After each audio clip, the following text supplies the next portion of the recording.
Hello friends, welcome to my channel Rose Medical Lectures. For those who are new here, I'm Tanya Rose Jacob.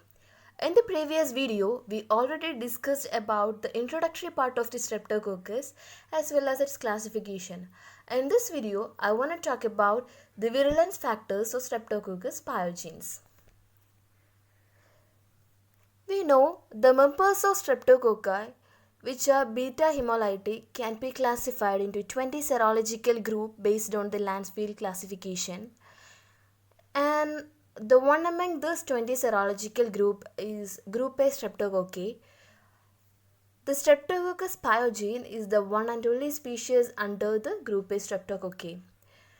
And the Streptococcus pyogene is a human pathogen in natural conditions, and it is a pyogenic organism. That is, it will form the pus. It is a pus forming organism, and it is beta hemolytic, and it is microaerophilic.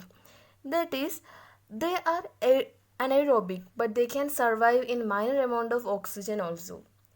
They are catalase negative, that is, they cannot produce catalase enzyme, and bacitracin sensitive. It is using this bacitracin sensitivity we are differentiating group A and group B Streptococci, and it is PYR positive.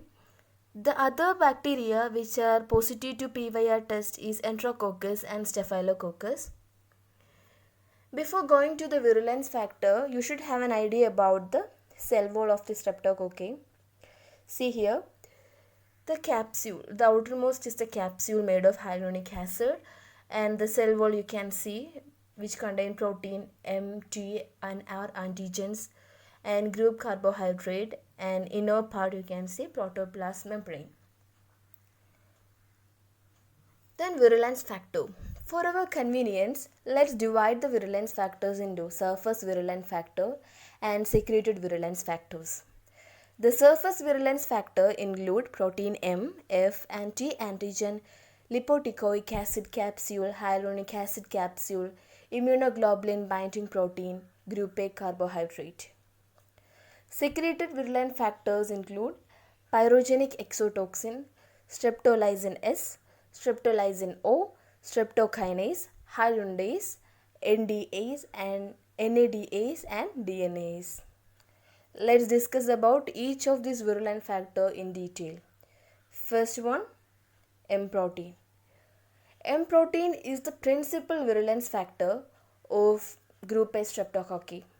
It is a fimbrial-like hairy extension from the cell wall. It is like a hairy extension from the cell wall. It is the principal virulence factor. And there are more than 80 varieties, that is about 100 varieties of M protein in group A Streptococci. It provides specific adherence by lipotecoic acid and M protein complex. By the formation of complex with the lipotecoic acid, it provides specific adherence. M protein type associated with impetigo and other skin infection are different from those associated with the pharyngitis. We will discuss about this in detail when we are discussing the clinical manifestation. Okay. Then next, there are some M type associated conditions. We already said that, I already told you that more than 80 varieties of M proteins are there. See here, pharyngitis and rheumatic fever are caused by the M protein of type 1, 3, 5, 16, 18. Actually, these numbers are not much important, but you should remember that M type associated conditions are pharyngitis and rheumatic fever, pharyngitis and glomerulonephritis, impetigo and glomerulonephritis, and toxic shock syndrome. We will discuss about this in detail when we are discussing the clinical manifestation. Okay. Autoimmune conditions of M protein. We know whenever a foreign particle enters into our body immune system respond against that foreign particle and try to destroy that particle. Sometimes these immune responses will act against our own body tissues and cause autoimmune diseases.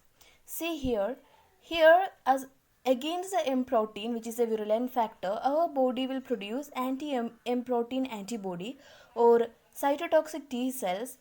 Here it will cross react with the cardiac myosin or basal ganglia neurons leads to the carditis and chorea of rheumatic fever. The next autoimmune condition is glomerulonephritis. Here, antigen antibody complex is formed which will deposit to the basement membrane of the glomeruli, which result in the acute post-streptococcal glomerulonephritis. The M protein inhibit the complement activity by inhibiting C3b complement. M protein will also bind to the fibrinogen, and again it together bind to the beta-2 integrins of neutrophil, resulting in the release of inflammatory mediators which will induce the vascular leakage, resulting in streptococcal toxic shock syndrome. Don't be confused between staphylococcal toxic shock syndrome and streptococcal toxic shock syndrome. Both are different. The antibody produced against the M protein is actually protective in nature, which promote the phagocytosis. M protein inhibit phagocytosis by inhibiting opsonization via alternate complement pathway. M protein consists of two classes, class 1 and class 2. The class 1 is responsible for pathogenesis of rheumatic fever. M protein are fibrillar structures which consisting of having a proximal part which is a carboxy terminal region which provide anchoring. By this proximal part it is anchored in a streptococcal cell wall and the distal amino acid terminal portion projected away from the cell surface. The next virulence factor is F protein. It is fibronectin binding protein which bind to the fibronectin. It is adhesive in nature, that is, it get attached to the keratinocytes and respiratory epithelial cells of the host. And F protein expressed when there is decreased M protein expression and increase in oxygen and decrease in carbon dioxide. T and R proteins are not associated with the pathogenesis. These are the proteins of group A streptococci, but these are not associated with the pathogenesis. Next virulent factor is lipotecoic acid, which help in the adhesion, and it is most of the time it is attached to the M protein. Hyaluronic acid capsule. It produces mucoid colonies, and some strains of the group A streptococcus is capsulated, which is made of hyaluronic acid, and that particular strain of group A streptococci is more pathogenic if it is capsulated. The group A streptococci bind with the CD44, which is a hyaluronic acid binding protein expressed on the human laryngeal epithelial cells, and as a result it will bind with the CD44 and it colonize the pharynx. Next virulence factor is immunoglobulin binding protein. It has structural similarities to M protein. It will bind to the Fc region of the human antibodies like IgA or IgG so that it inhibits the phagocytosis and opsonization. Group A carbohydrate is seen associated with the peptidoglycan layer in the cell wall. It is antigenic and it shows group specificity and it is not virulent. The group A carbohydrate have a role in the rapid group A antigen detection test, also known as TREP test. Let's see what it is. It is the diagram showing modern rapid TREP test. Here, slide with antibody against Lansley antigen is taken, and it is mix the throat swab with the antibody containing slide. If you observe a color change, that means the test is positive. Why the color get changed? Because of the antigen cross react with the antibody cause the color change. If there is no color change, the test result is negative. And the next toxin, it is all about the surface virulent factor. Streptococcal pyrogenic exotoxin is a secreted virulence factor which were previously called erythrogenic scarlet toxin.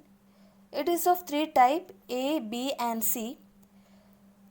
The SPEA and SPEC type is superantigen and it is bacteriophage coded and act as T cell mitogen which induce the massive release of cytokinins causing the fever, shock and tissue damage.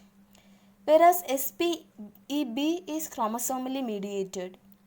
SPEA is isolated from the severely infected patients. Dick test is nothing but it is previously used to identify the individuals susceptible to scarlet fever. Let's see the difference between streptolysine O and streptolysine S. Streptolysine O is oxygen labile and also heat labile, whereas streptolysine S is oxygen stable and serum soluble.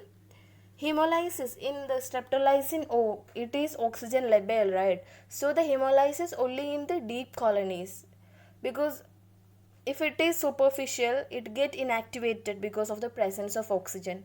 But here in streptolysine S, which is oxygen stable, here we can see the surface hemolysis. Streptolysine O is cytotoxic for neutrophil, platelet and cardiac tissues, and it is strongly antigenic. It is cardiotoxic, whereas streptolysine S is non-cardiotoxic. Streptolysine S is not used for serological diagnosis of streptococcal infections and it has leukocidal activity. Next is streptokinase or fibrinolysin. Let's see how it will act. It will convert the active plasminogen to plasmin, which in turn break down the fibrin barrier around the infected site so that it will cause the spread of infection. The antibody which is produced to streptokinase is useful for the retrospective diagnosis of streptococcal infection. Therapeutic use is being fibrinolytic. It is used in case of myocardial infarction and thrombosis, embolic disorders to dissolve the clot because it break the fibrin barriers, right? So the next is hyaluronidase or spreading factor. It is usually secreted by non-capsulated strains of M type 2 and 22. It's not much important that type 2 and 22. The spreading factor is secreted by the non-capsulated strain. Then it breaks down the hyaluronic acid in tissue and it led to the spread of infection along the intercellular space. Next one is streptodonase or DNase. It breaks down DNA which help in liquefying the thick pus. We know the pus contain large amount of DNA that derived from the nucleus. The pus contain the nucleus of necrotic cells and all. So it help in to break down the DNA and help in liquefying the thick pus. And sometimes it is responsible for serous nature of streptococcal exudates. The therapeutic use is to liquefy the exudate of empyremacase. The subtype of DNase is A, B, C and D. DNase B is most antigenic among these four. The diagnostic use is anti-DNase B antibody is used for retrospective diagnosis of pyoderma, acute glomerulonephritis. Next, NADase. It acts on coenzyme NAD. It is produced by group A, C and G. It is antigenic as well as leukotoxic. The other virulence factors are It's all about today's class. If you like my video, please don't forget to subscribe my channel. Thank you for watching.